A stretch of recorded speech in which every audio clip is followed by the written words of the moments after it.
Samajwadi party के हमारे ये सभी विधानसभा अध्यक्ष हैं जो बैठे हैं, उनका कार्यक्रम चल रहा है और सभी लोगों अपनी राय और सुझाव देकर के जाएंगे। साथ ही साथ कई बिंदुओं पर चर्चा की है, जिसमें सबसे महत्वपूर्ण चर्चा यह है कि वोटर लिस्ट में कैसे सुधारना है। अगर सरकार और बीजेपी मिलकर के किसी का वोट काट देंगे तो उसके लिए हमें कितना सावधान रहना पड़ेगा। पिछली बार भी समाजवादी पार्टी ने जब ये आरोप लगाया था कि जानबूझ करके समाजवादी पार्टी के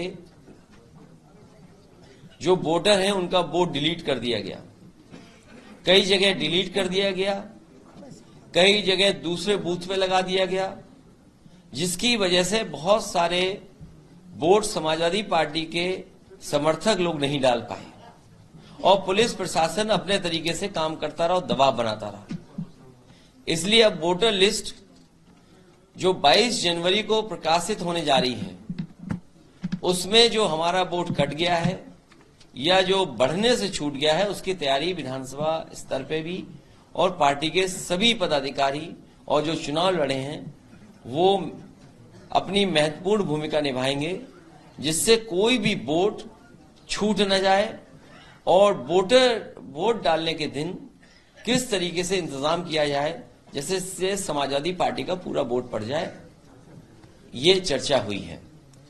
साथ ही में किसान की आय दोगुनी कब होगी, बीजेपी ने पूरे देश के किसानों को सपना दिखाया, किसानों की आय दोगुनी हो जाएगी, लेकिन किसान की आय दोगुनी नहीं हुई है। बड़े पैमाने पर बेरोजगारी बढ़ी है। जो लोग कहते थे कि घर घर में बैठे लोग उन्हीं का नारा लगा रहे हैं, आज इनकी गलत नीतियों के कारण हर घर में बेरोजगार नौजवान बैठा है। महंगाई चरम सीमा पर है और याद रखिए, महंगाई मुनाफे के लिए अगर है तो इससे बड़ा भ्रष्टाचार कुछ नहीं हो सकता है। अगर आप मुनाफा ज्यादा ले रहे हैं तो इसका मतलब आप भ्रष्टाचार कर रहे हैं।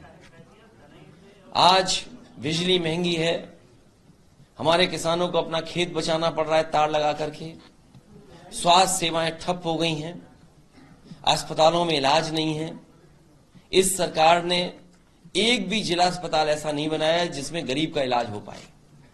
बड़े बड़े मेडिकल कॉलेज बनाने की बात तो कही, समाजवादी सरकार में जिन मेडिकल कॉलेजों को बनाया गया था वो भी आज मेडिकल कॉलेज नहीं चलाए जा रहे हैं। उसमें न डॉक्टर हैं, न दवाई है, न इंतजाम है, न इलाज है। बिजली महंगी हो गई है, जो कारखाने लगे थे बिजली के वो भी सरकार अभी तक पूरी तरीके से नहीं चला पाई है। और इतनी लूट कभी किसी ने नहीं देखी होगी जितनी बड़े पैमाने पे लूट भारतीय जनता पार्टी की सरकार में हो रही है। कोई जिला नहीं बचा जहां पर भारतीय जनता पार्टी के नेता जमीन न कब्जा कर रहे हों या भूमाफिया की तरह काम न कर रहे हों। अधिकारी और भारतीय जनता पार्टी के नेता कार्यकर्ता मिलकर के बहुत बड़े पैमाने पर जमीनों को हड़पने का काम कर रहे हैं, लोगों पर दबाव बना रहे हैं, लोगों पर तरह तरह के धमका करके उनसे जमीनें छीनने का काम कर रहे हैं। जो आंकड़े बताते हैं एनसीआरबी के, जब से बीजेपी की सरकार दिल्ली में आई है 1 लाख किसानों ने आत्महत्या की है। महिलाएं सबसे ज्यादा असुरक्षित हैं, कस्टोडियल डेथ बढ़ी है। उसके बाद ही सरकार जीरो टॉलरेंस बोलती है कानून व्यवस्था को लेकर के। आए दिन घटना हो रही है और अपनी नाकामी छिपाने के लिए एनकाउंटर्स, अपनी नाकामी छिपाने के लिए जो भ्रष्टाचार हो रहा है उसको जीरो टॉलरेंस बोल रहे हैं करप्शन के लिए। और फिर निवेश के जो सपने दिखाए थे कि उत्तर प्रदेश में 40 लाख करोड़ का निवेश आएगा, उत्तर प्रदेश में कितना निवेश पहुंचा है और उस निवेश से कितनी नौकरी, कितने लोगों को रोजगार मिला, ये सरकार के पास कोई डेटा नहीं है। और अब तो दूसरे प्रदेश के लोग भी निवेश के लिए उद्योगपतियों को बुला रहे हैं। जो उद्योगपति उत्तर प्रदेश सरकार में जब यहां पर इन्वेस्टमेंट मीट हुई थी, उन्होंने भरोसा दिलाया था कि यहां पर निवेश करेंगे, आज वही उद्योगपति दूसरे प्रदेशों में निवेश कर रहे हैं और दूसरे प्रदेशों में निवेश का संकल्प ले रहे हैं। तो बताइए उत्तर प्रदेश में निवेश कब आएगा? इन तमाम सवालों को लेकर के चर्चा हो रही है। हमें उम्मीद है कि हमारे सभी पार्टी के पदाधिकारी मिलकर के, विधानसभा के अध्यक्ष जो यहां पर बैठे हैं, ये सभी मिलकर के समाजवादी पार्टी को समय भी देंगे, अच्छे कार्यकर्ताओं से काम लेकर के आने वाले चुनाव में भारतीय जनता पार्टी का मुकाबला करेंगे।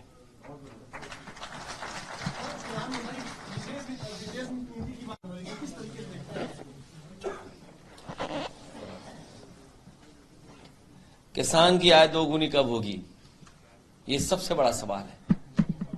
देश में बड़े पैमाने पर नौजवान बेरोजगार हैं। सवाल ये नहीं है कि प्रधानमंत्री दुनिया में किन देशों में कितनी बार गए हैं,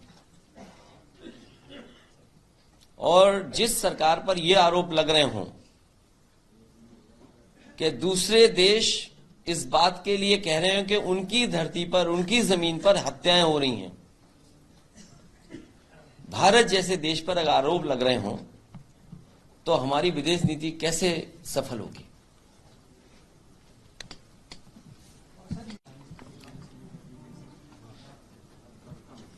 भारतीय जनता पार्टी ने पार्ले जी बिस्किट पैकेट से सीखा है महंगाई बढ़ाना। पार्ले जी बिस्किट पैकेट ने अपना मुनाफा कम नहीं होने दिया और बिस्किट कम करते चले गए पैकेट में। ये बीजेपी सरकार भी किसानों से लूटने का काम कर रही है। कभी 45 रुपए की, अब 40 की, और सरकार बना ले जाएंगे तो हो सकता है 35 की कर दें ये बोरी। पैसा उतना ही वसूलेंगे। सर,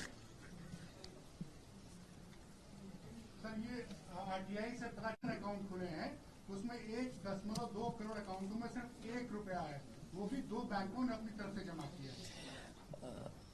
और ये दावा करते हैं कि उन्होंने 15 करोड़ या 20 करोड़ जनधन अकाउंट खोले हैं। चिंता का विषय ये है कि बैंकें मर्ज हो गई हैं और नोटबंदी के बाद पूरे देश का पैसा बैंकों में जमा हो गया।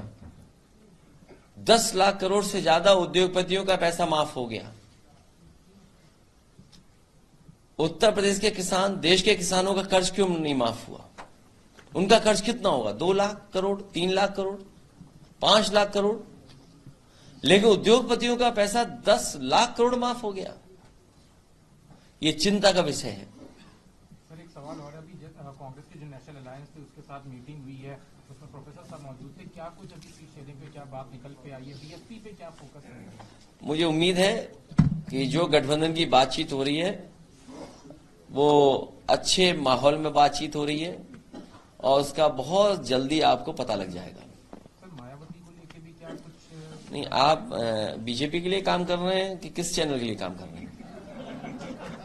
अगर नहीं जा रहे राम मंदिर ये व्यक्तिगत विषय होता है और व्यक्तिगत विषय पर हम और आप टिप्पणी नहीं कर सकते किसी के बारे में। सर, आलोक कुमार जो है बीएसपी वाले, उन्होंने कहा कि आपको डाक के थ्रू निमंत्रण भेजा गया है। तो डाक के थ्रू जवाब हम भी दे देंगे। ये क्या बात हुई आपकी?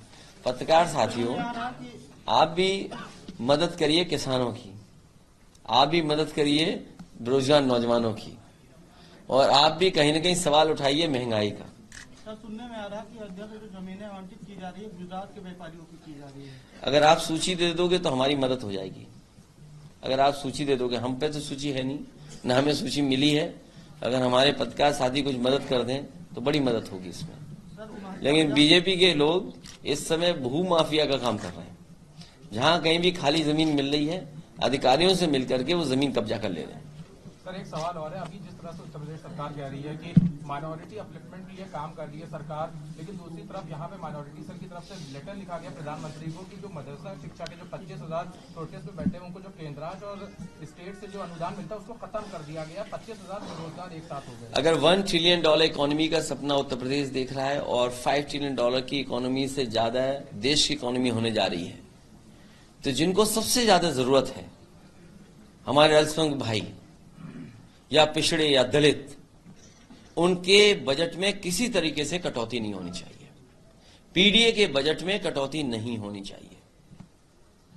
पीडीए को जितनी मदद हो सके मदद करनी चाहिए, बजट के माध्यम से, शिक्षा के क्षेत्र में, रोजगार के क्षेत्र में, क्योंकि भारतीय जनता पार्टी के पास पीडीए को लेकर के और पीडीए के आंकड़ों को लेकर के उनके पास कोई भी जवाब नहीं है। अगर पीडीए ढूंढने निकलोगे आप, उनके बजट का ढूंढने निकलोगे, तो आप पाओगे कि उनके साथ बहुत बड़ा भेदभाव हो रहा है। इस भेदभाव को मिटाने के लिए समाजवादी पार्टी काम लगातार करती रहेगी। भाजपा के राष्ट्रीय अध्यक्ष जेपी नड्डा ने कहा कि हमारे स्ट्राइक रेट काम पूरा करने सबसे ज्यादा है, अभी तक जितने वादे किए सब पूरा कर दिए। मेरे जागरूक पत्रकार, मेरे समझदार पत्रकार, मेरे सबसे इंटेलिजेंट पत्रकार और मेरा सबसे ईमानदार पत्रकार, प्रदेश के राष्ट्रीय अध्यक्ष भारतीय जनता पार्टी के, जब वो स्वास्थ्य मंत्री थे, उन्होंने और समाजवादी सरकार ने उस समय मिलकर के पहला मेडिकल कॉलेज शुरू किया था शाहजहांपुर का। क्या शाहजहांपुर का मेडिकल कॉलेज चलने लगा है?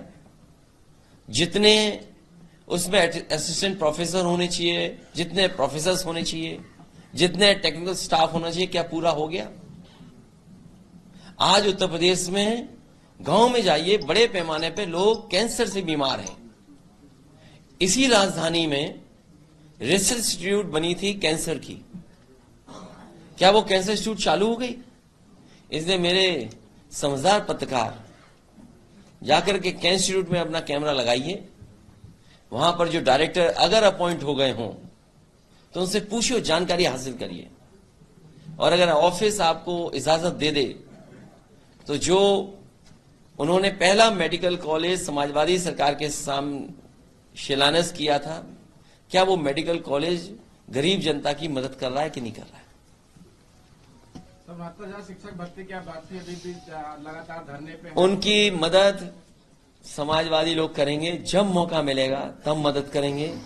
भारतीय जनता पार्टी से उम्मीद नहीं की जा सकती मदद की। बताया जा रहा है अमेठी और रायबरेली की सीट सपा कांग्रेस को दे रही है। आपको प्रत्याशी भी पता होगा तो वो भी बता दो। स्मारक घोटाले पे लंबे समय बाद छापे फिर से पड़ने लगे। मेरी जानकारी में नहीं है कौन से स्मारक पे छापा पड़ा।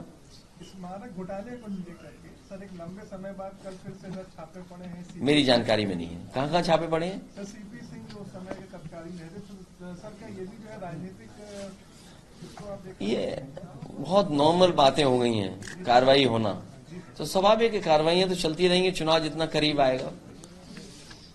अखिलेश जी, स्वामी प्रसाद मौर्य लगातार भाषण दे रहे हैं हिंदू विरोधी और खासतौर पर जो हिंदू, देखिए आप पूरी जानकारी करके तब बोला करें तो अच्छा रहेगा।